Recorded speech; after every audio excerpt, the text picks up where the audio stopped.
Today we're going to show you how to make the liner that we use for the Girls Sew Can Go to School project. This is the unfinished liner and its parts.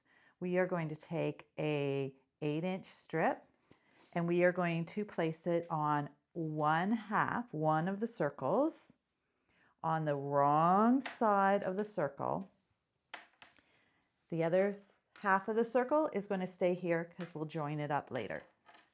We are going to place it on the machine. We are going to keep the foot down on the machine, sew off what we've been sewing before, and then we're just going to jud the liner up to the edge, using the edge of the foot as a guide, and let it sew onto the fabric.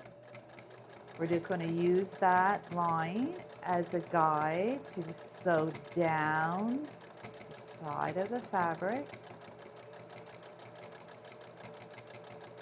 And when we get to about 1/4 inch or 1 centimeter to the end, we are going to stop, turn our wheel so the needle is down. We're going to grab hold of our pressure foot lever. We're going to lift it slightly so that we can turn our fabric and then set it down. Note, I haven't let go of the pressure foot when I was turning it. When I'm done, I'm going to sew across again to about the same distance, 1/4 inch. Grab hold of that pressure foot, lift it slightly, turn, and then start sewing again. At this point, I have what I have sewn before at the front. I'm going to cut it. And that way, I am not going to lose tension on my sewing machine, on the needle, and not have to rethread. Then I continue sewing all the way to the end, again, using that foot as my guide. So I'm getting to the end of this one, and I'm going to get my next one ready to go because I'm going to do something called chain piecing. I'm going to separate my circles. I have my band on the wrong side. My band has 2 layers, and then I'm going to make sure that it's on the non-pretty side. That's the pretty side. This is the non-pretty side. And I'm going to sew off. And I'm going to, again, then just leave a little space, and then I'm going to let the feed dog feed the next liner in. And again, I am using my foot as a guide to go down the edge of,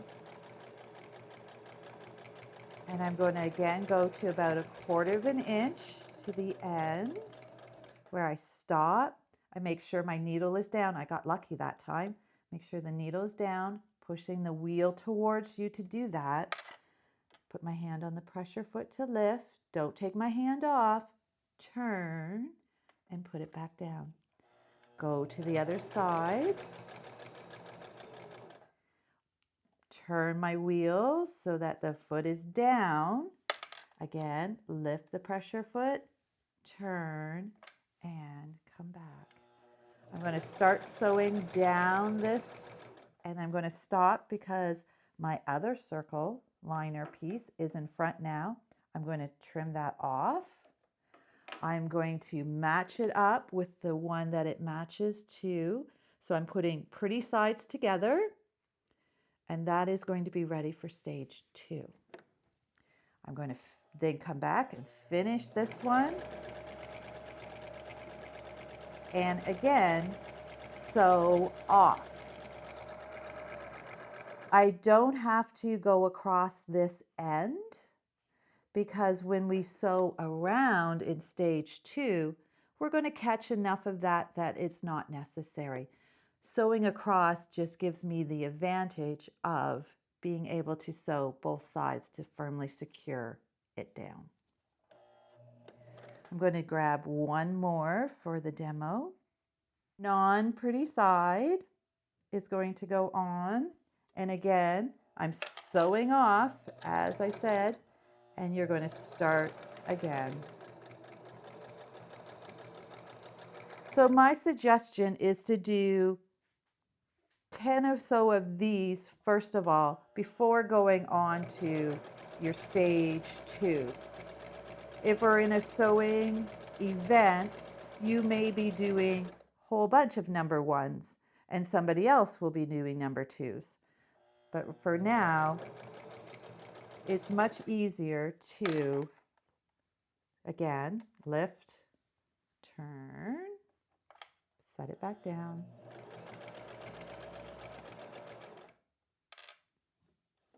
Wheel in, needle in, lift, turn, and bring it down.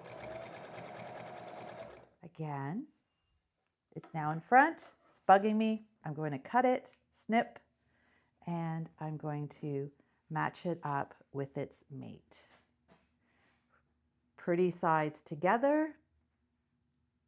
Make it nice and flat so it's easier for the next person that's going to be sewing that step, and put it there. When I'm done sewing my number 1s, I want to match them up pretty sides together so that it is easier for sewing. This guy is a little off, so I do my best to match him up, matching up my edges, and he's all ready to go. Ready for stage 2. We have our number 1s on, and they are matched pretty sides together, and we are going to start with number 2s.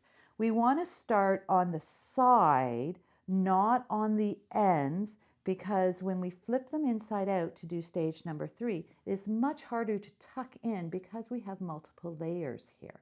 So we always want to start on the side. Number 2s, I find, is the trickiest part about our liners because you have to know your sewing machine. With number 1, it gave you an excellent chance to get to know your sewing machine, where the placement of your needle was going, where your foot is. Number 2s, we want to stay 1/4 of an inch from the edge and go all the way around our circle. Flannel has a tendency to, even though it's a broadcloth, it has a tendency to stretch. So you want to try to make sure that your edges are matched up as much as you can before you start.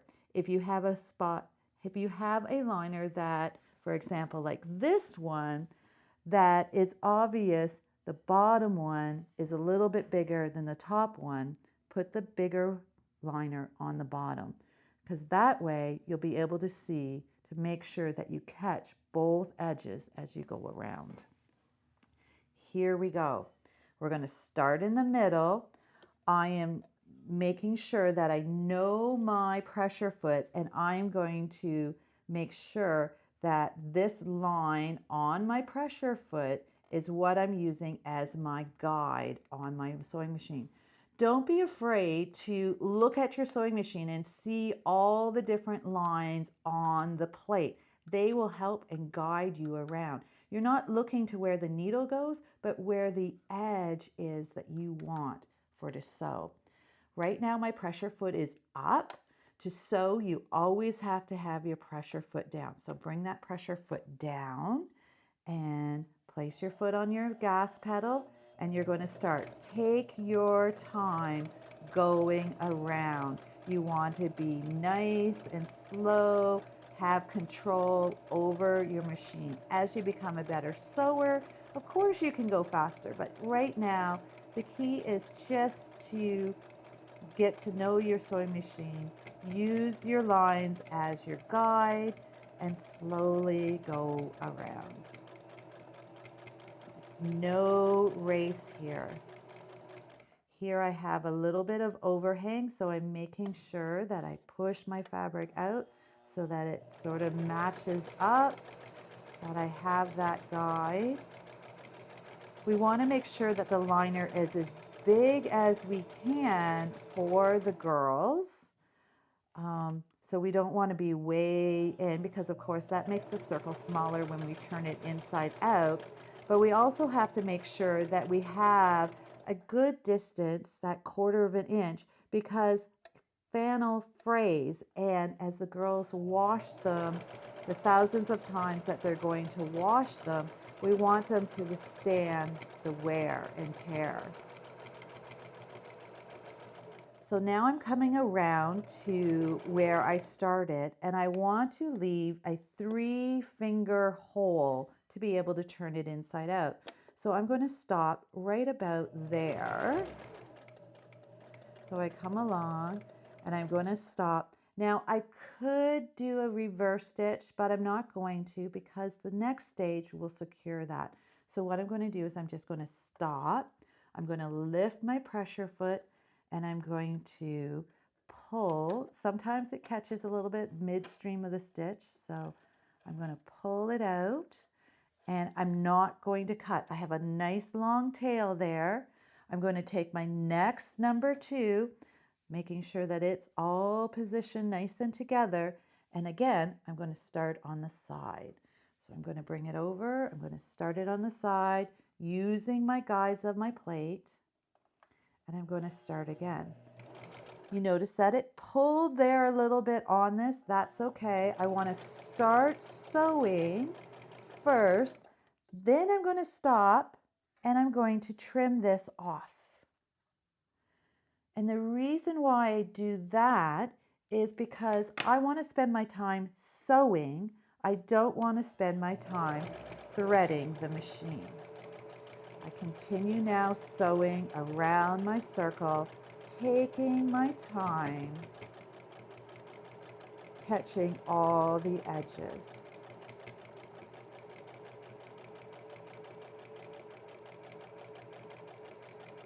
So there's a couple of tricks to learn about a number 2 stage, and that is quality. I call it quality control. Once you have, we're going to go around this one and we're going to go back to the previous one we just got finished cutting off and sewing, and we're going to double check her to make sure that we have done a good job on her.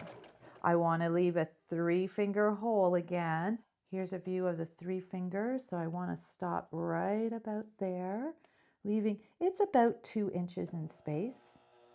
Gives enough for the turning. And then I'm going to stop. I'm not going to do a reverse stitch or anything like that. I'm just going to leave it. I'm going to lift my pressure foot. It's very important that you lift when you're done sewing, so that the tension dial is open so that you can pull it out away from the machine. Then I'm going to get my next one. This one is the one that's got a little bit of issues with it matching up, but that's okay. It's still going to work great.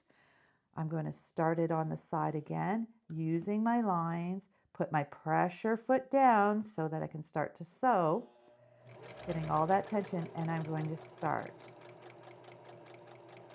Once I've started, I am then going to, because this is going to be dragged around with it and it's going to quickly come in the way. So I'm going to now trim that. Once I've trimmed, I can quickly take a look and make sure that I have caught all the edges of it. How did I do on this one? Again, I went around and I caught all the edges. So that ensures that those are ready now for step number 3. And I'm going to continue sewing this one. With this one, because it's a little bit shorter, I am going to use the top one as my guide,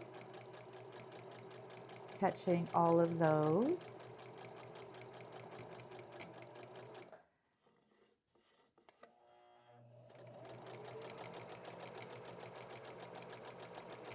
Coming all the way around.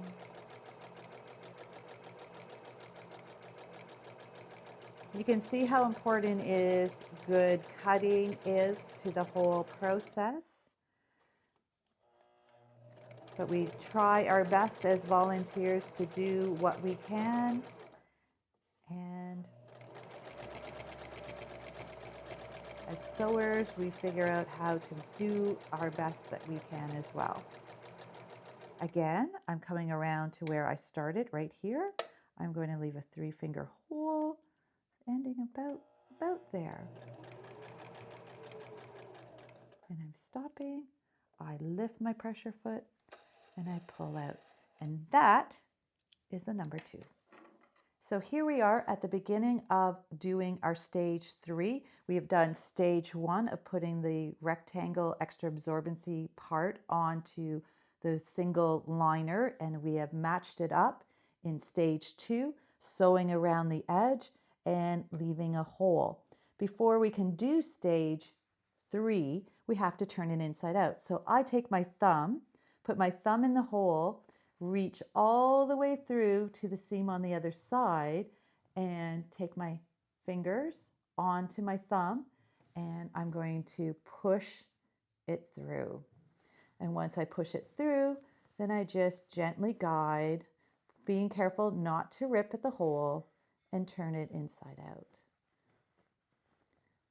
Now, the easiest way to turn it inside out is to use a knitting needle or gently do a piece scissors, and you're going to use that on a flat surface and help guide your circle to make it into a circle.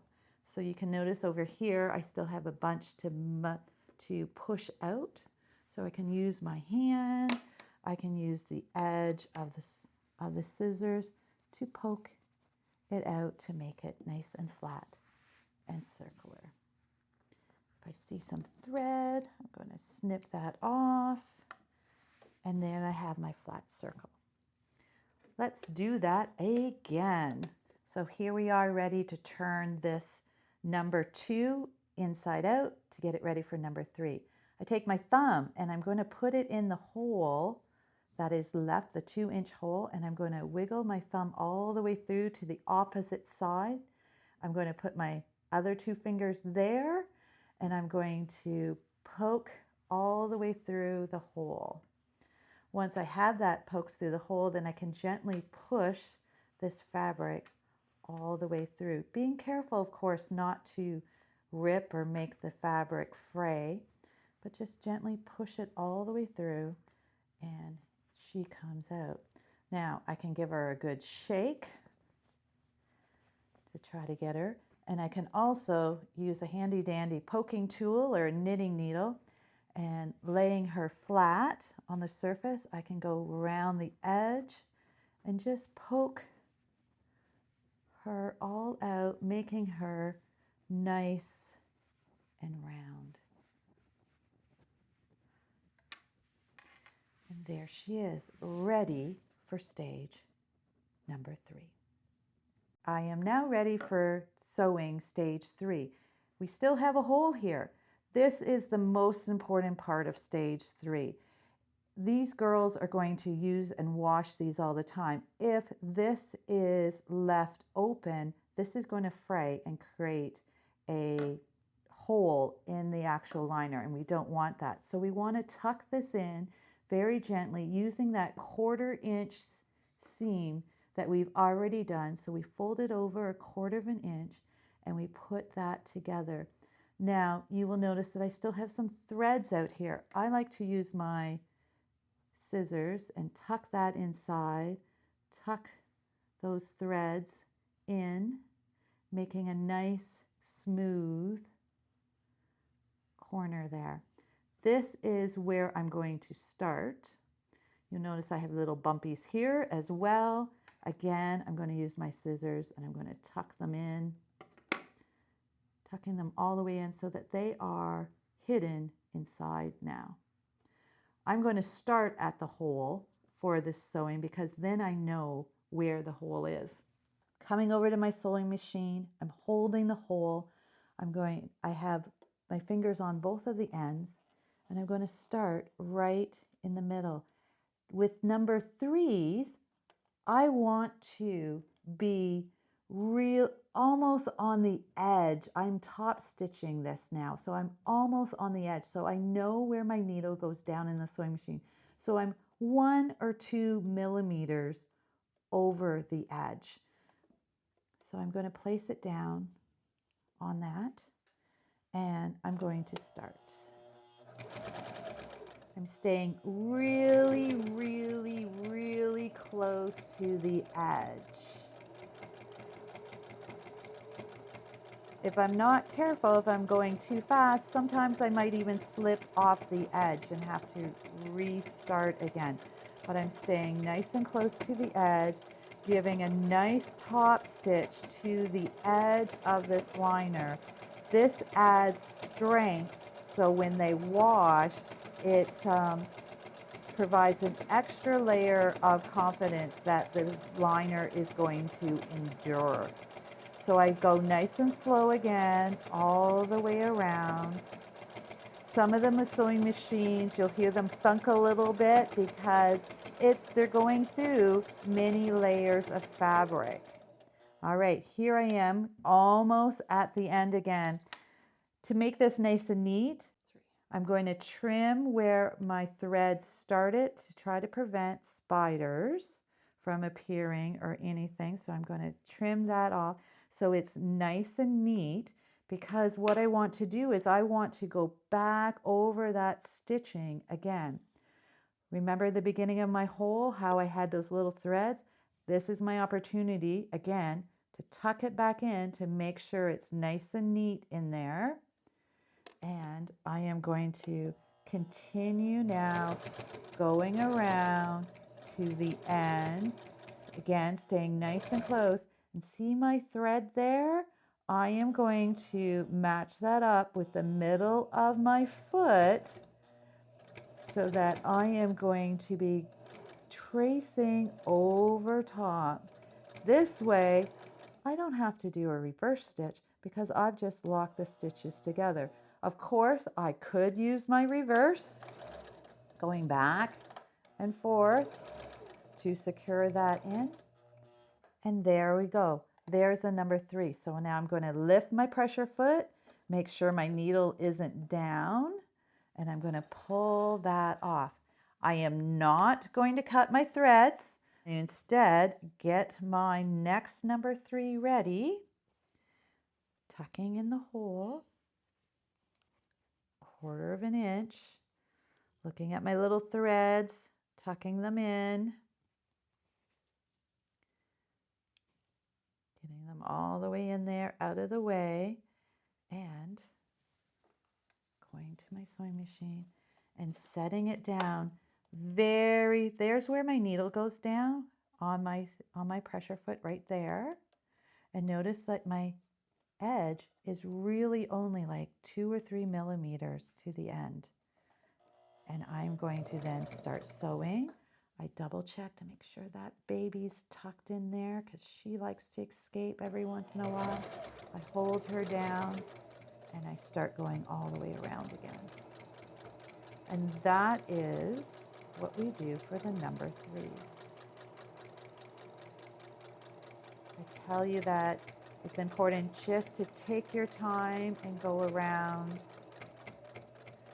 The sewing machine likes it when you take your time too, because she's dealing with your layers that we've turned inside out and that little bit of bulk. She's able to catch the edge of her bobbin thread underneath if we take our time much better.